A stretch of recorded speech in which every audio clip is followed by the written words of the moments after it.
नमस्कार साथियों, आज आपका एसके ठाकुर सर चैनल में स्वागत है। आज हम सारणिक के दूसरे सत्र में शामिल हुए हैं। इस एपिसोड में हम लोग सारणिक के गुणधर्मों पर आधारित एक्सरसाइज 4.2 के सॉल्यूशन को सीखेंगे। साथियों, इससे गुणधर्म भी याद हो जाएगी और एक्सरसाइज 4.2 भी बन जाएगी। हमारे पिछले वीडियो में गुणधर्मों की चर्चा प्रमाण के साथ की गई है।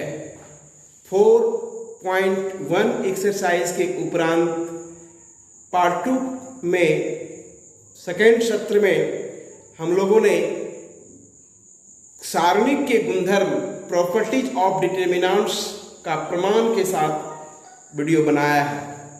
अब हम लोग तीसरे सत्र में आए हैं और सारणिक पर आधारित एक्सरसाइज 4.2 का सॉल्यूशन सीखेंगे। गुणधर्म का प्रयोग करके सिद्ध करना है। इसमें जो भी प्रश्न सिद्ध करना है गुणधर्मों का प्रयोग करके। पहला क्वेश्चन है कितना बराबर 0 सिद्ध करना है। साथियों, ये डिटर्मिनेंट्स है। हम लोगों ने गुणधर्म सीखा था कि कोई एक कॉलम या कोई एक रो दो अवयवों के योगफल के रूप में हो तो उसे हम दो सारणिकों के योगफल के रूप में व्यक्त कर सकते हैं। हमने इस गुणधर्म का प्रयोग किया और दोनों दो सारणिक में बदल दिया। अभी सारणिक को देखिए, इसका पहला कॉलम तीसरे कॉलम के बराबर है।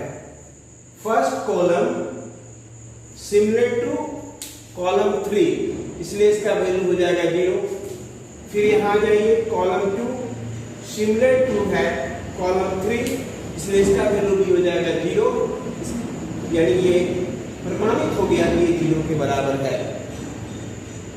नंबर 2, एक सारणिक है, इसे 0 साबित करनी है। 0 साबित करने के लिए हम डिटर्मिनेंट्स की प्रॉपर्टीज का प्रयोग करेंगे। डिटर्मिनेंट्स की प्रॉपर्टीज हम लोगों ने पढ़ा है कि किसी एक कॉलम में हम सभी कॉलम को जोड़ सकते हैं, दूसरे कॉलम को जोड़ सकते हैं।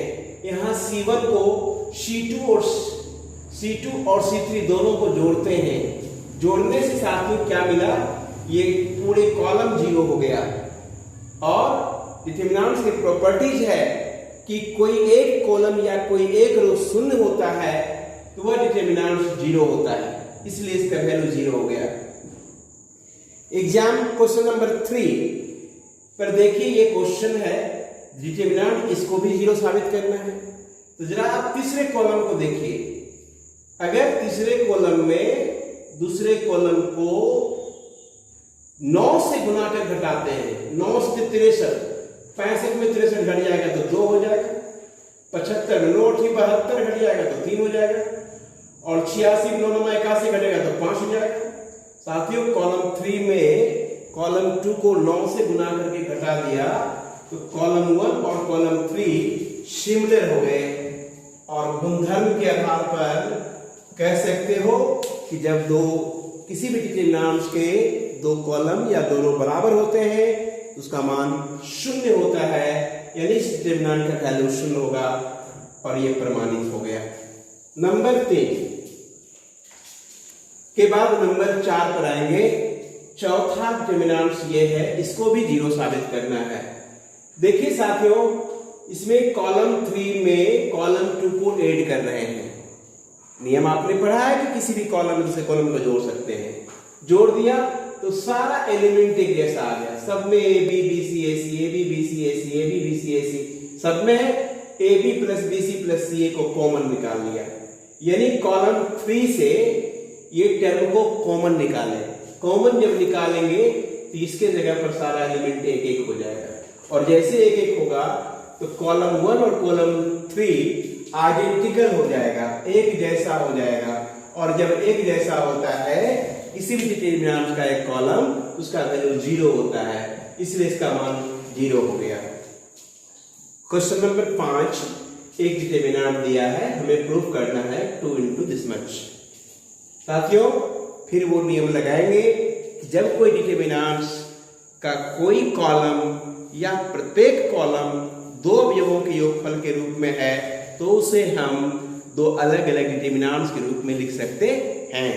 तो इसको लिखे, पहले एलिमेंट लिए BCA इधर लिखा, दूसरा CAB यहां लिखा, QRP यहां लिखे, RPQ यहां लिखे, YZX यहां लिखे और ZXY यहां लिखे। साथियों, अब मुझे ये बनाना, ये चीज प्राप्त करना है। तो इस रो को थर्ड को सेकेंड के पास और सेकेंड को थर्ड के साथ इंटरचेंज कीजिए। तो एक नियम पढ़ा है कि डिटरमिनेंट्स के दो रो को इंटरचेंज करेंगे तो चिन्ह बदल जाएगा। तो पहले से प्लस था तो माइनस हो गया और थर्ड रो की जगह सेकेंड रो और सेकेंड रो की जगह थर्ड रो रख दिया। यहां भी वही काम किया, फर्स्ट की जगह सेकेंड और सेकेंड की जगह फर्स्ट कर दिया। इसमें चेंज किया R1 R3 में और यहां चेंज किया R1 और R2 में। साइन में निगेटिव हो गया, फिर चेंज किए साथ में, इसको ले गए, अब चेंज किए R1 और R2 के बीच में और यहां चेंज किए, इसको यहां लाए, इसको ऊपर लाया, इसको नीचे लाया, यानी R2 और R3 के बीच में चेंज किए। तो दोनों जगह चेंज हुआ, तो ये ABC, यहां भी ABC, यहां QPR PQR, तो यहां भी PQR, यहां XYZ, तो यहां भी XYZ। फिर से चेंज किए तो माइनस से प्लस ये भी हो गया, माइनस से प्लस ये भी हो गया। अब दोनों सेम है यानी डबल हो गया, 2 इंटू दिस मच, और यही मुझे लाना था। इस प्रकार ये प्रमाणित हो गया, प्रूव्ड हो गया। साथियों, आप इसी तरह हमारे साथ जुड़े रहे तो देखेंगे एक एक प्रश्नों का सॉल्यूशन आपके जुबान पर हो जाएगा, आसानी से हर प्रश्न को आप बना पाएंगे। 6 में ये डिटरमिनेंट दिया है और गुणधर्मों के आधार पर सिद्ध करना है 0। इसी समीकरण फर्स्ट मान लेते हैं। पहले कॉलम से -1, दूसरे कॉलम से -1 और तीसरे कॉलम से -1 कॉमन निकालते हैं। ये -1 गुने -1 गुने -1 बराबर हो गया -1। इधर कॉमन निकाले तो ये प्लस हो गया और ये माइनस हो गया, ये माइनस हो गया और ये भी माइनस हो गया, ये दोनों माइनस था, दोनों प्लस हो गया। अब उसके बाद रो को कॉलम में चेंज कर दिए। पहला रो, ये इसको पहला कॉलम बना दिए, दूसरे रो को दूसरा कॉलम, तीसरे रो को तीसरा कॉलम बना दिया। अब ये देखिए, पहले इक्वेशन को देखिए, दोनों सेम है, इसको आप कह सकते हो ट्रायंगल। तो 2 ट्रायंगल बराबर 0, इसमें ट्रायंगल बराबर हो गया 0। क्वेश्चन नंबर 7 है साथियों, इसमें R1 से A निकालते हैं और R2 से B निकालते हैं और R3 से C कॉमन निकाल लेते हैं। ABC हो गया, इधर हो गया -A BC A minus BC और ये बचा ABC। अब पहले रो से A, दूसरे रो से B और तीसरे रो से C कॉमन निकाल लेते हैं, ये बच जाता है। अब उसके बाद क्या करते हैं, कॉलम फर्स्ट में कॉलम सेकंड को जोड़ देते हैं, तो 2 एलिमेंट 0 हो गया। अब कॉलम 1 के अनुसार इसको विस्तार करते हैं तो 2 हो गया, 1 गुने 1 1 प्लस 1 2 4 हो जाएगा, 4A² B² C² हो गया। इस तरह से गुणसूत्रों के आधार पर, गुणधर्मों के आधार पर इसका वैल्यू सत्यापित हो गया, 4A² B² C²। Question number 81 ये दिया हुआ और ये मुझे सिद्ध करना है। एक गुणधर्म का प्रयोग करना है, प्रॉपर्टीज का प्रयोग करना है। पहले R1 में R2 घटाते हैं और R2 में R3 घटाते हैं। एक में से घट गया 0 हो गया, A में भी घटा तो A minus B, A² B²। इधर एक में से घट गया 0, B में से C घटा तो B minus C, B² C², तीसरा कॉलम वैसे रह गया। अब देखिए यहाँ से इसको तोड़ेंगे तो A² प्लस B² बराबर A plus B into A minus B हो जाएगा, B² C² B plus C into B minus C। इससे A माइनस B कॉमन निकल गया, पहले रो से A माइनस B, दूसरे कॉलम रो से B माइनस C बाहर निकल गया, तो A minus B B minus C, 0 0 1 1 A plus B B plus C plus C² हो गया। अब कॉलम्स C1 के अंदर विस्तार किए, 2 एलिमेंट 0 हो गया, तीसरे एलिमेंट से विस्तार करेंगे, ये रो ये कॉलम खत्म, 1 into B plus C minus 1 into A plus B, तो B कैंसिल हो जाएगा, C माइनस A। इस तरह से साबित हो गया A minus B B into B minus C into C minus A होता है। सेकेंड नंबर, इसमें ये सत्यापित करना साथियों, ध्यान रखना है, गुणधर्म के आधार पर सत्यापित करना है। दूसरी प्रॉपर्टीज, केवल प्रॉपर्टीज लगाना है। डायरेक्ट विस्तार नहीं करनी है। तो देखिए इसमें क्या करते हैं कि पहले कॉलम में दूसरे कॉलम को हटा रहा है, दूसरे कॉलम में तीसरे कॉलम को हटा रहा है। एक में से किया तो 0, इसमें से किया तो 0, a minus B, A Q minus B Q, इधर b minus C, B Q minus C Q, ये ऐसे रह गया। इससे a माइनस बी कॉमन निकल के आ गया, पहले कॉलम से दूसरे कॉलम से b माइनस सी बाहर निकल के आ गया। साथियों A Q minus B Q बराबर आपने पढ़ा है A square plus A B plus B square, A Q minus B Q बराबर A minus B into A square plus A plus B square होता है। उसी प्रकार B Q minus C Q बराबर B minus C, B square plus B C plus C square होता है। ये चीज यहाँ भर दिए और कॉमन निकाले, तो रिजल्ट ये आ गया साथियों। अब इसको R1 के अनुदिश विस्तार करेंगे तो ये 2 एलिमेंट 0 हो जाएगा, बचेगा तीसरा, ये छोड़ देंगे, इसको ये गुना करेंगे इसको, B square plus B C plus C square minus A square minus A B square, B square B square cancel हो जाएगा, तो C square minus C square हो जाएगा सी माइनस ए सी प्लस ए, इस दोनों में बी कॉमन निकलेगा सी माइनस ए बाहर निकाल देगा, तो C plus A plus B बचा, यानी ए माइनस बी माइनस सी माइनस ए इंटू ए प्लस बी प्लस सी बचा। ये सत्यापित हुआ साथियों। क्वेश्चन नंबर 9, ये डिटरमिनेंट्स है और इसके बराबर ये सत्यापित करनी है साथियों। गुणधर्मों का उपयोग करके सत्यापित करनी है, तो सोचना पड़ेगा क्या हम करें, किस स्टेप को पहला स्टेप बनाए कि सॉल्यूशन पहुंच जाए। साथियों मैंने पहला रो को x से गुना किया, दूसरे रो को y से और तीसरे रो को z से गुना किया। इसका मतलब है कि डिटरमिनेंट्स में x y z से भाग दिया, पहले रो को x से, दूसरे को y से, तीसरे को z से। x स्क्वायर हो गया, y स्क्वायर हो गया, z स्क्वायर हो गया, ये x की हो गया, y की हो गया, ये z की हो गया, x y z। ये तीसरे कॉलम में x y z आ गया। इसे गुणा करने से फायदा हुआ कि एक कॉलम सब बराबर हो गया। अब x y z हम इससे कॉमन निकाल सकते हैं, तो C3 से x y z कॉमन निकालें, ये x y z कैंसिल हो जाएगा और ये तीसरे कॉलम में एक एक हो जाएगा। अब घटाने में सुविधा होगी, R1 में R3 को घटा रहे हैं और R2 में R3 को घटा रहे हैं, तो x स्क्वायर में z स्क्वायर, y स्क्वायर में z स्क्वायर, x क्यू में z क्यू, y क्यू में z क्यू, एक में से गया तो 0, एक में से गया तो 0।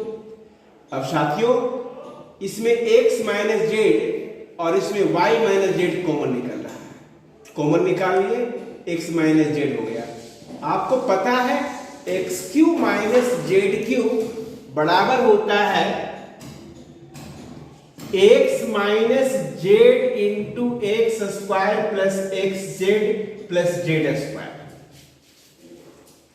इसी चीज का यहां इस्तेमाल कर दिया और जब एक्स माइनस जेड कॉमन निकाला तो ये टर्म यहां पर आ गया,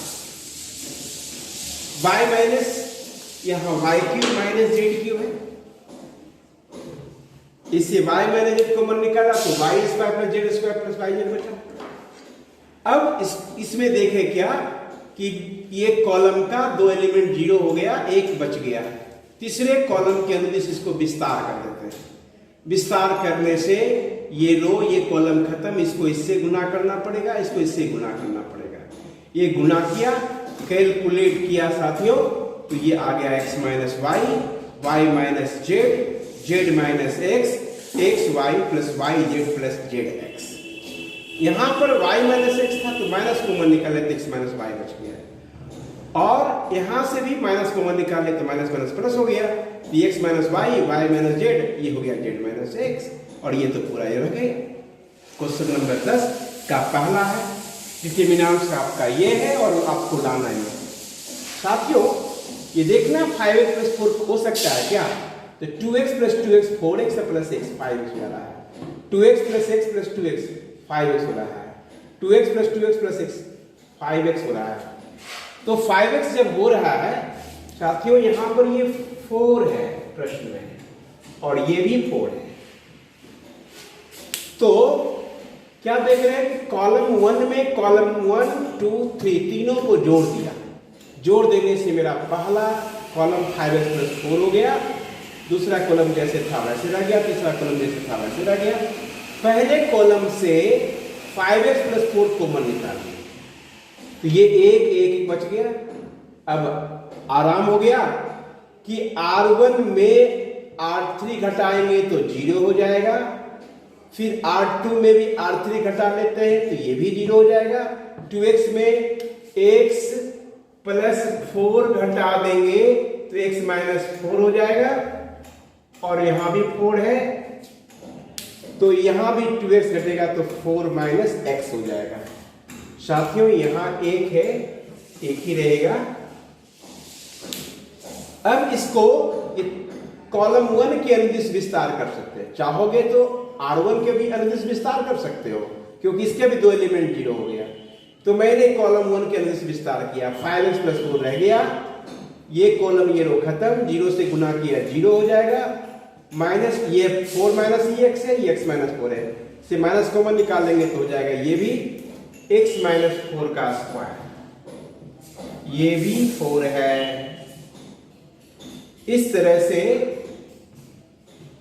5x + 4 × x - 4, x - 4 को हम 4 - x भी लिख सकते हैं साथियों, क्योंकि a का स्क्वायर भी a होता है, अब -a का स्क्वायर भी a² होता है, दोनों सेम चीज है।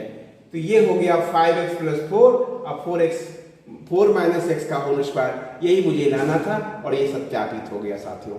धैर्यपूर्वक समझिए, स्टेप बाय स्टेप समझिए, हर प्रश्न को समझने में आपको काफी सुविधा होगी और आप आसानी के साथ समझ पाएंगे और बनाने में सक्षम और समर्थ होंगे।